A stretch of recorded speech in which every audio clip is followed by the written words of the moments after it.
Uhum.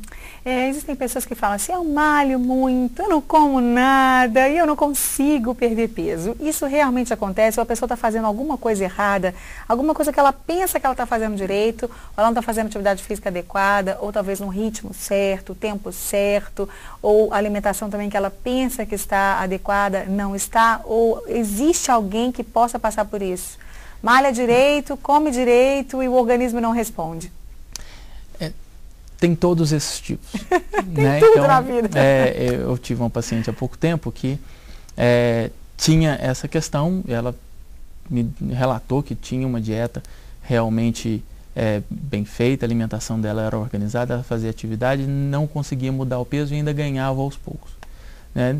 No final das contas, ela tinha um excesso no hormônio que era o cortisol, que faz o ganho de peso. Né? É uma doença extremamente rara, mas a gente tem que sempre lembrar disso.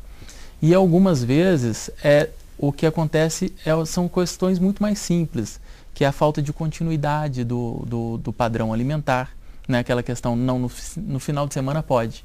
Uhum. Né? Então a pessoa fica durante a semana sobre um déficit calórico, né? E o corpo então fica propício a guardar mais gordura, porque ele está submetido a uma situação de perda de energia, e aí no final de semana tem excesso de energia.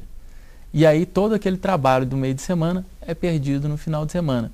É como se a gente pegasse uma pedra, subisse montanha acima, mas no meio do caminho parasse para descansar. Aí ela rola abaixo. É injusto, né? É injusto. Fala, né? Ela não é, Jaqueline? Não é fácil, não. Você que passou por isso, né? E comer tão bom. Ainda bem que hoje tem a Regininha aqui, bem light, com a gente com uma geleinha, tranquilinho, né? Que bom. Mas como é que foi esse processo para você? Você teve dificuldade? Você, apesar de ter tentado tantas outras vezes, você já fez atividade física regular, você já teve uma época da sua vida que você parecia que estava fazendo tudo certinho e não deu certo? Teve várias épocas que foram assim, sabe? Mas uma coisa que hoje em dia tem me ajudado muito é o diário alimentar, onde que eu anoto tudo que eu como durante o dia e eu consigo fazer uma média semanal de calorias.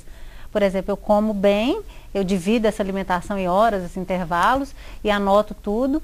Então, no final da semana, eu calculo a média, então estou conseguindo perder, porque ainda estou nesse processo.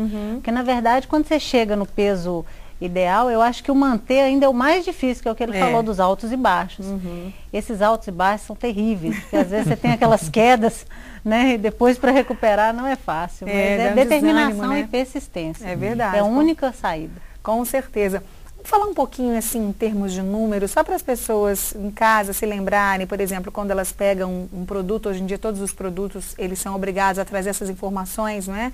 Nutricionais, o número de gorduras, o número de gordura trans, se existe ou não, calorias, etc. E as pessoas leem lá escrito no produto recomendada para o... como é que é essa frase? Tem algum produto aí, Regina? Índice, valor recomendado para... Muitas vezes... E ninguém entende o que é isso. Muitas vezes coloca lá, por exemplo... Valor de referência. Total calórico, vamos dizer que de um produto é 100 calorias. E coloca que aquilo lá representa 5% do total calórico recomendado para o dia. Isso é porque é baseado numa dieta recomendada de 2.000 calorias. Né? Então a dieta padrão hoje que usam para esses rótulos é de 2.000 calorias. Mas para algumas pessoas uma dieta de 2.000 calorias é excessiva. Né? Isso foi abaixado. Há 2 anos atrás era uma dieta de 2.500 calorias a recomendada. Que é uma dieta recomendada para um homem de em torno de 1,80 m, que tem uma vida razoavelmente ativa. Não precisa ser um esportista, mas tem uma vida, não é uma pessoa sedentária. Ou seja, então... pouca gente se encaixa. Os rótulos não estavam bem adequados. Com certeza. Bom, você explicou sobre a questão de a gente falar que o metabolismo é lento ou não. Existem alimentos que podem acelerar o nosso metabolismo, que podem fazer com que a gente gaste mais, digamos assim, energia, ou a gente tenha mais energia? Existe não só alimentos, como existe a forma de alimentar. Né, que algumas vezes vai ser mais importante ainda. Né? Então, a gente distribuindo a nossa alimentação ao longo do dia em 5 a 6 refeições. Né? 3 maiores, né, que é o café da manhã, o almoço e o jantar, e 3 pequenos lanches ao longo do dia, a gente vai ter um efeito termogênico da alimentação que a gente chama, que pode aumentar em 15% o total de gasto calórico nosso por dia. 15% é importante. É muita coisa. Né? Chega a quase 200 calorias em algumas situações. O que é meia hora de caminhada. Né?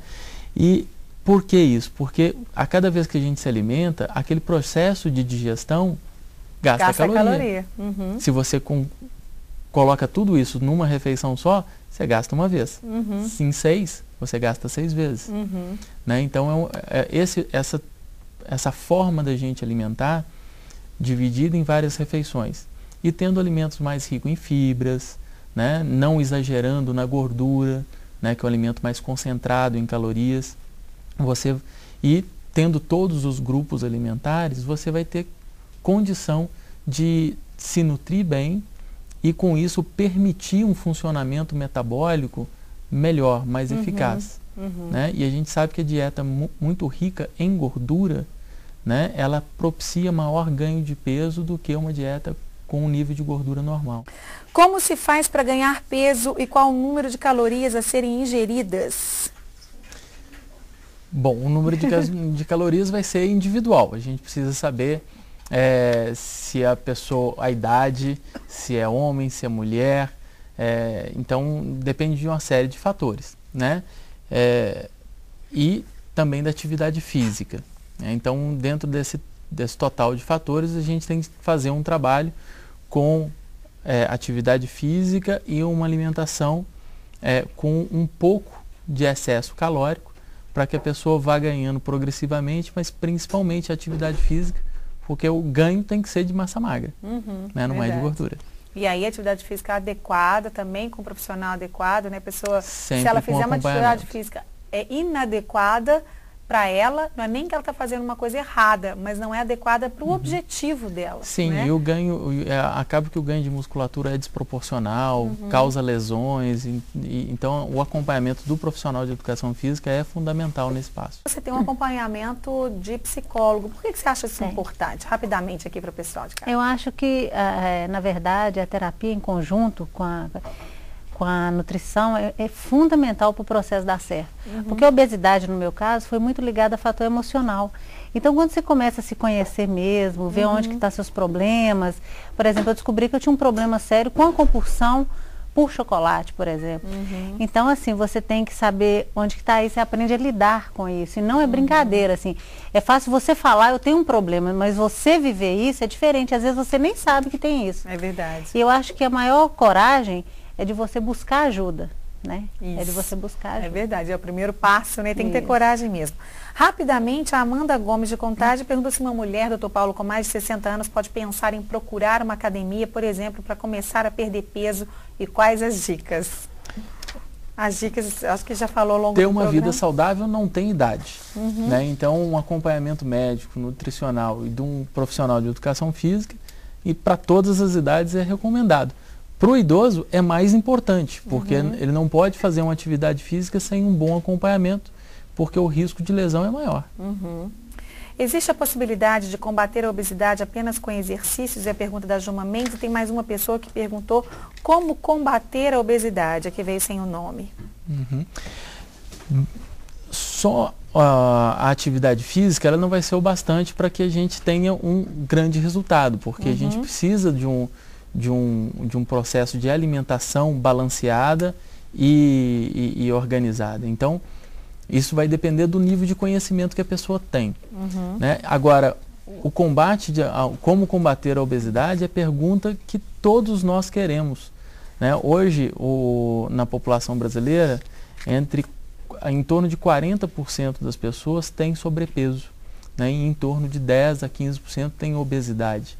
Nos Estados Unidos, isso chega a quase 70%.